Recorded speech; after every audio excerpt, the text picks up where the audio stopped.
ಅಲ್ಲ but sir ಈ ಎಲ್ಲ ಸ್ಟೇಟ್ಮೆಂಟ್ ಆನಂತರ ವಿಜಯಕ್ಕೆ ಮೀರಿ ರಾಜ್ಯದ ಜನತೆಗೆ ಏನಾದ್ರೂ ಇನ್ನೂ ಒಂದು ಕೆಟ್ಟ ಕಾಲ ಬರ್ತಿದೆಯೇನೋ ಯಾಕಂತ ಹೇಳಿದ್ರೆ ಇನ್ನು ಸಿಎಂ ಫೈಟ್ ಇನ್ನೂ ಬಿರುಸುಗೊಳ್ಳುವಂತ ಚಾನ್ಸಸ್ ಇದೆ ಅಂತ another thing NDA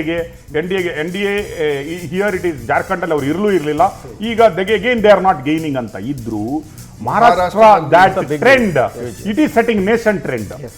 Modi trend ಏನಂತ ಇದೆ ನೇಷನ್ ಟ್ರೆಂಡ್ ಏನಂತ ಇದೆ ಬಿಜೆಪಿ ಟವರ್ಡ್ಸ್ ಅಂತ ಇದೆ ಆ ಟ್ರೆಂಡ್ ನಮಗೆ ಮಹಾರಾಷ್ಟ್ರದಲ್ಲಿ ಕಾಣ್ತಾ ಇದೆ it is against this trend is against India alliance this trend is for Modi and for BJP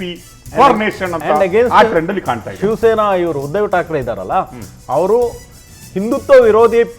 ಇದು ಪಕ್ಷದ ಜೊತೆ ಹೋದ್ರಿಂದಾಗಿ ಈ ಒಂದು ರಿಸಲ್ಟ್ ಆಗಿದೆ ಅಂತ ಕರ್ನಾಟಕದ ಶಿಗ್ಗಾವಿ ಕ್ಷೇತ್ರವನ್ನು ಸ್ವಲ್ಪ ಅನಲೈಸ್ ಮಾಡಬೇಕು ಅಂತ ಯಾಕಂದ್ರೆ ನಾವು ಟ್ರೆಂಡ್ ಅಲ್ಲಿ ನೋಡಿದಾಗ್ಲೂ ಎಕ್ಸಿಟ್ ಪೋಲ್ ನೋಡಿದಾಗ್ಲೂ ಅದು ಬಿಜೆಪಿಗೆ ಇತ್ತು ಅಂತಿತ್ತು ಆದ್ರೆ ಶಿಗ್ಗಾವಿಯಲ್ಲಿ ಈ ಭರತ್ ಬೊಮ್ಮಾಯಿ ಅವರು ಸೋಲೋದಕ್ಕೆ ಕಾರಣ ಆಗಿರುವ ಫ್ಯಾಕ್ಟರ್ಸ್ ಗಳೇನು ಯಾಕಂದ್ರೆ ನೀವು ಅಟ್ಲೀಸ್ಟ್ ಸಂಡೂರು ತಗೊಂಡಾಗ ಅಲ್ಲಿ ಅತ್ಯಧಿಕ ವಾಲ್ಮೀಕಿ ಸಮುದಾಯದ ಮತ ಇತ್ತು ನೀವು SC ST ಅಥವಾ ಎಲ್ಲ ಹಣ ಅಥವಾ ಇದು ಮತ್ತೊಂದು ಎಲ್ಲವನ್ನ ನಾವು ಕನ್ಸಿಡರ್ ಮಾಡಬೇಕು ಶಿಗ್ಗಾವಿಯಲ್ಲಿ ಮೇಜರ್ ಅಂತದ್ದು ಏನಿರಲಿಲ್ಲ ನೋಡಿ ಸಂಡೂರಲ್ಲಿ ನಾವು ಗೆಲುವಿಗೆ ಎರಡು ಕಾರಣ ಇದೆ ಒಂದು ನೋಡಿ ತುಕಾರಾಮ್ ಅವರ ಕುಟುಂಬ ಒಂದು ಸಚ್ಚಾರಿತ್ಯ 23,600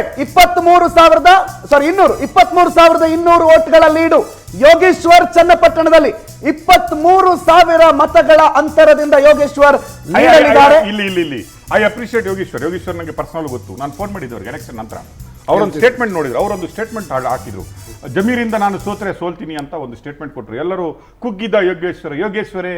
ಶಸ್ತ್ರತ್ಯಾಗ ಅಂತ ಹೇಳಿದ್ರು ನಾನು ಅವರಿಗೆ ಕಾಲ್ ಮಾಡಿದೆ